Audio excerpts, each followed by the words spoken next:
सुप्रभात बच्चों, आज हम देखने वाले आपकी 10वीं कक्षा का दूसरा पाठ जिसका नाम है खोया हुआ आदमी। यह एक गद्य पाठ है। दूसरा है कि इस पाठ के जो रचयिता है जिनका नाम है सुशांत सुप्रिय। इनका जन्म, आपको पता है कि हम जब भी कोई पाठ या कोई कविता पढ़ते हैं या गद्य या पद्य शुरू करते हैं तो जो भी हो उसके हम रचयिता जो रहते हैं उनका परिचय देखना अत्यंत आवश्यक होता है। उन्हीं का परिचय देख रहे हैं अभी हम। देखिए, सुशांत सुप्रिय, इनका जन्म 1968 में पटना में हुआ था। इनकी जो रचनाएं हैं वे रचनाएं देखेंगे। इनकी लगभग 50-500 रचनाएं ऐसी है कि जो विविध पत्र पत्रिकाओं में छपित किए गए हैं। इनका जो कविता संग्रह वह एक बूंद यह भी, हत्यारे तथा हे राम, इंद्र, गांधी जी कंट्री, यह इनकी अंग्रेजी कविता है। इनके बारे में बताना हो तो इन्होंने जितनी भी रचनाएं लिखी है, इनकी हर वो रचनाएं जीवन की जो सच्चाई है तथा जीवन के द्वारा जो अलग अलग प्रकार की विडंबनाएं है जिनका इन्होंने क्या किया है, विरोध किया है, उन विडंबनाओं पर आधारित इनकी रचनाएं लिखी गई है। इन्होंने हिंदी के अतिरिक्त अंग्रेजी और पंजाबी में भी लेखन कार्य किया हुआ है।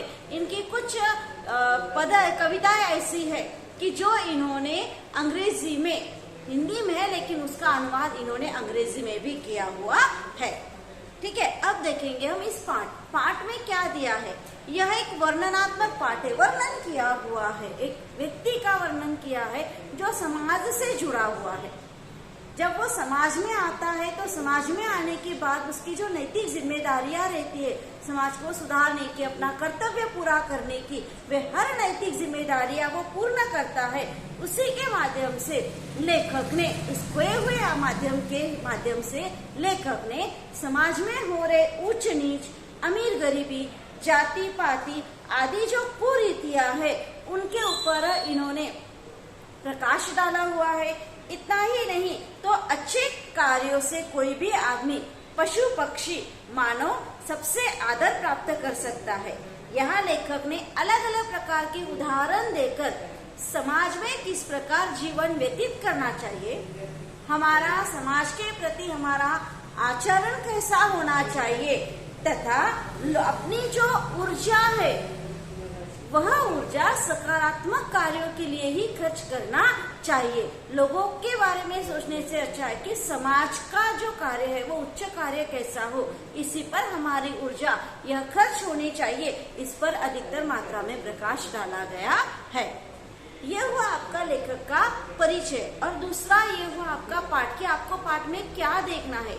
एक ऐसा इंसान जो एक गांव में आने के बाद में उस गांव को सुधारने के लिए उस गांव में रहकर वो अपनी जिम्मेदारियां किस प्रकार निभाता है, गांव में जो अलग अलग प्रकार के अत्याचार होते उनका विरोध कैसा करता है, गांव में जो समाज के प्रति ऊंच नीच भेदभाव चलता है उसको किस प्रकार दूर करता है और सभी गांव वालों को अपना कैसे बनाता है, इस पर प्रकाश डाला गया है। देखिए आपका पाठ। कई वर्षों की बात है, एक पुराना गांव था। एक आदमी ने न जाने कहां से भटकता हुआ दूर दराज के उस गांव में आ पहुंचा था। गांव के कुत्ते ने जब चिथड़ों में लिपटे उस अजीब आदमी को देखा तो उन्हें वह कोई पागल लगा। यहाँ पर उन्होंने कहा है कि गांव बताया है, उस गांव में एक ऐसा ही भूला भटका इंसान आ गया।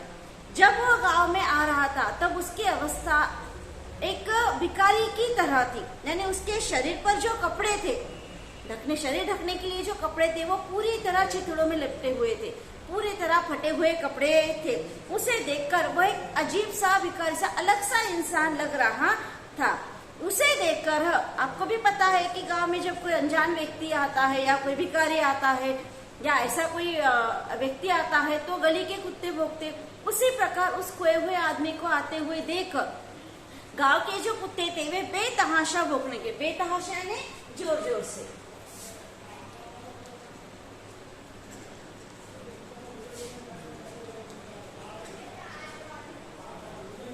बेतहाशा यानी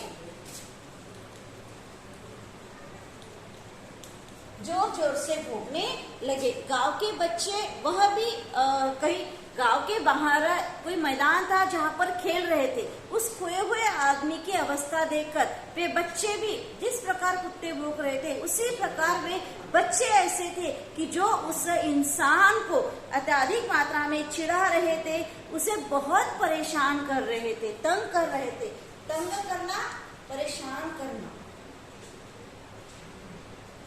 तंग करना,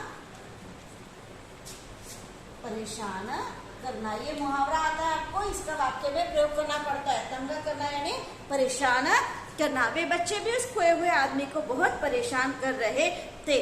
पर एक बात आश्चर्य की थी कि भले ही गांव के कुत्ते भौंक रहे थे, गली के जो लड़के थे जो बाहर खेल रहे थे वे सभी परेशान कर रहे थे, लेकिन वो खोया हुआ जो आदमी था, वह आदमी की एक बात ऐसी थी कि उन्होंने उस बच्चे को कुछ भी नहीं कहा, ना कुछ कहा ना कुछ बोला, अपना सिर्फ सीधे सीधे चलता आ रहा था।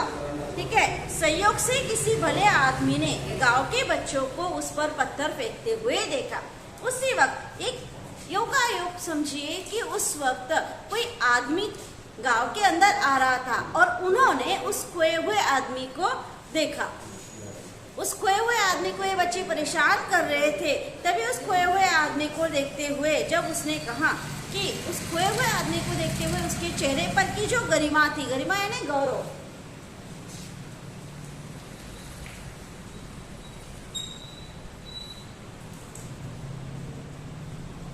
उस खोए हुए आदमी के चेहरे पर के जो भाव थे, उस भाव को देखकर ऐसा नहीं लग रहा था कि वह इंसान पागल है। उस गांव का जो इंसान था उसने उन बच्चों को हकाल दिया, उन कुत्तों को हकाल दिया और उससे बात पूछा कि आप कौन हो। तब उस खोए हुए आदमी ने उत्तर दिया कि शायद मैं खो गया हूँ। शायद शब्द आया है यहाँ पे, ये वाक्य का प्रकार है। क्या कहा उन्होंने? शायद मैं खो गया हूँ। शायद कहा गया है। शायद यानी ये वाक्य का प्रकार में आता है, वह है संदेह सूचक, संदेह सूचक या फिर संभावनार्थक वाक्य, संभावनार्थक वाक्य के प्रकार में आता है। ध्यान में रखना, संदेह सूचक जिसमें शक दर्शाया जाता है, संभावना दर्शाई जाती है, वो होता है संदेह सूचक या संभावनार्थक वाक्य, जिसमें शायद, काश, ठीक है, इन प्रकार के शब्द आते हैं। उस खोए हुए आदमी ने क्या कहा उस इंसान को कि शायद मैं खो गया हूँ। ठीक है। यह सुनते ही वह गांव का जो आदमी था वो बहुत भला था, जो उसे कहाँ लेकर आया, अपने गांव लेकर आया। खोया हुआ आदमी इतना खोया हुआ था कि उसकी पूरी स्मृति लोप हो चुकी थी। स्मृति लोप होना यानी याददाश्त गायब होना, स्मृति लोप होना, इसका अर्थ क्या होता है?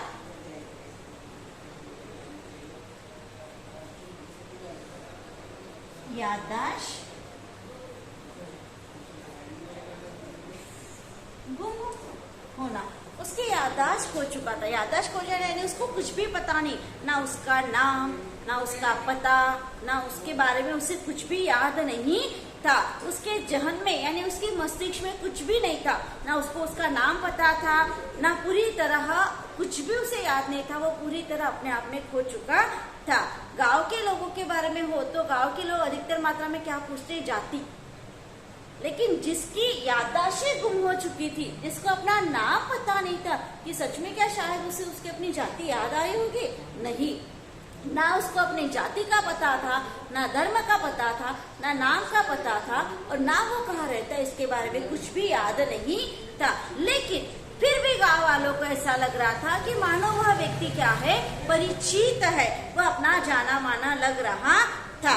इसलिए उन गांव वालों ने तय किया कि इस इंसान को जो गांव में भूला भटका आया था, इस भूले भटके इंसान को हम अपने ही गांव में रहने देंगे। और गांव वालों ने उसे अपने गांव में रहने का निर्णय लिया और उस इंसान को नाम दिया खोया हुआ आदमी। ठीक है। देखिए तीसरा, उस खोए हुए आदमी जो था, उस खोए हुए के आदमी के आवाज में बहुत मधुरता थी, इतना मीठापन था उसकी आवाज में कि कोई भी उसकी तरफ अपने आप मुक्त हो जाता था।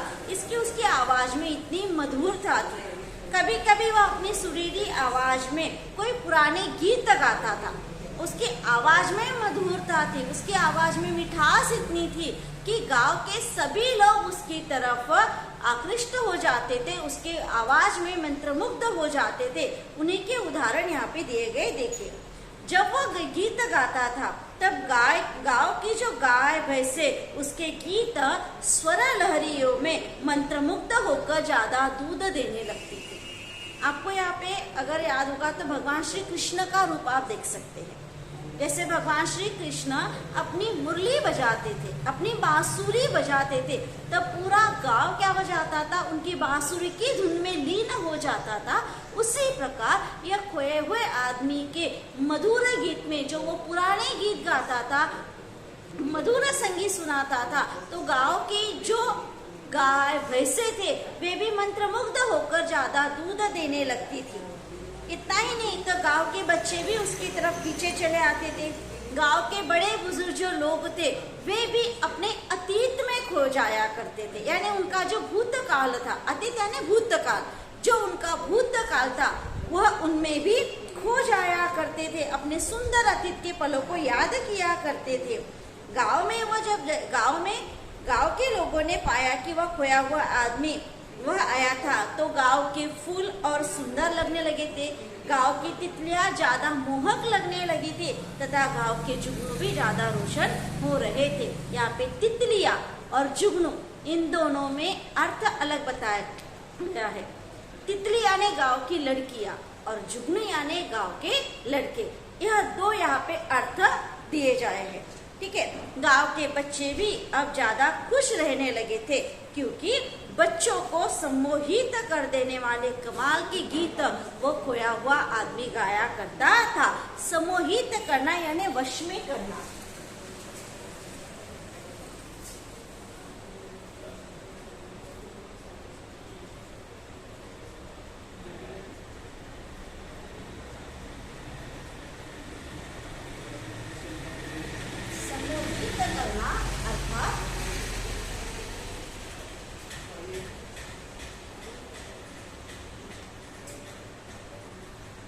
वश में करना अर्थात उसकी आवाज में इतनी मिठास थी कि वह सभी गांव के लोगों को अपने वश में कर सकता था।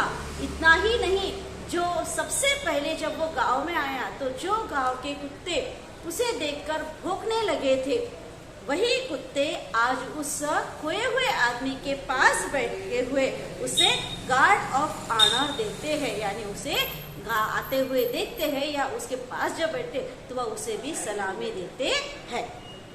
आपको इसमें प्रश्न पूछा जाता है कि खोए हुए आदमी के गांव में आने के बाद में क्या क्या परिवर्तन हो रहे थे, गांव के लोगों में क्या क्या परिवर्तन हुआ, इस प्रकार का आपको प्रश्न पूछा जाता है।